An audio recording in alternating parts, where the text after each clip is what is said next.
찹쌀 효능과 부작용. 우리나라는 쌀을 주식으로 하는 삶을 살아가고 있습니다. 일반 흰쌀을 시작으로 현미, 찹쌀 등 다양한 종류가 있는데요. 갖고 있는 영양분들이 다르다고 합니다. 오늘 알아볼 찹쌀은 약밥이나 찰밥 등을 할 때 주로 사용을 하는데요. 건강에도 큰 효과가 있다고 합니다. 찹쌀 효능과 부작용에 대해서 자세히 알아보도록 하겠습니다. 장 건강, 배탈이 나거나 속이 좋지 않을 때 설사가 나타납니다. 우리 몸이 건강을 되찾기 위해서 하는 행동입니다. 계속 화장실을 들락날락해야 해서 굉장히 괴롭습니다. 찹쌀은 따뜻한 성질을 갖고 있습니다. 기력이 약해진 배를 데워주고 설사를 멈추게 하는 효과가 있다고 합니다. 뼈 건강, 우리 몸을 구성하고 있는 다양한 것들 중에서 기본 베이스가 되는 것이 뼈입니다. 어린 시절에는 한창 성장기이기 때문에 뼈에 좋은 음식들을 먹어야 합니다. 마찬가지로 중년기 이후에 몸이 약해지기 시작하는 시점에서도 빼놓지 않고 먹어야 합니다. 찹쌀 효능으로 비타민 D가 풍부하게 들어있습니다.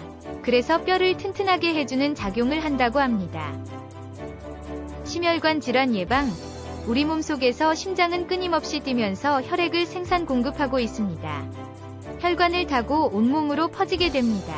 이것들이 건강하지 않으면 큰 병이 찾아오게 됩니다. 찹쌀에는 비타민 E 성분이 들어있습니다.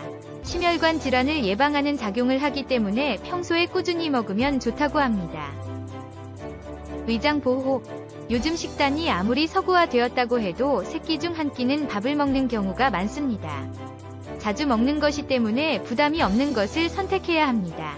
찹쌀 효능에는 위장에 자극을 주지 않아서 소화에 좋다고 합니다.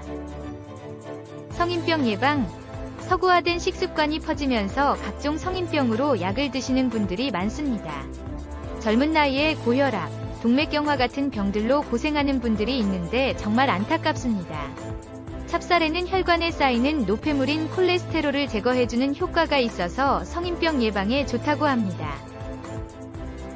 노화 방지, 나이가 들면서 자연스럽게 노화가 진행되는 것은 당연한 자연의 이치입니다. 노화를 막기 위해서는 충분한 휴식과 운동, 먹는 음식이 중요합니다.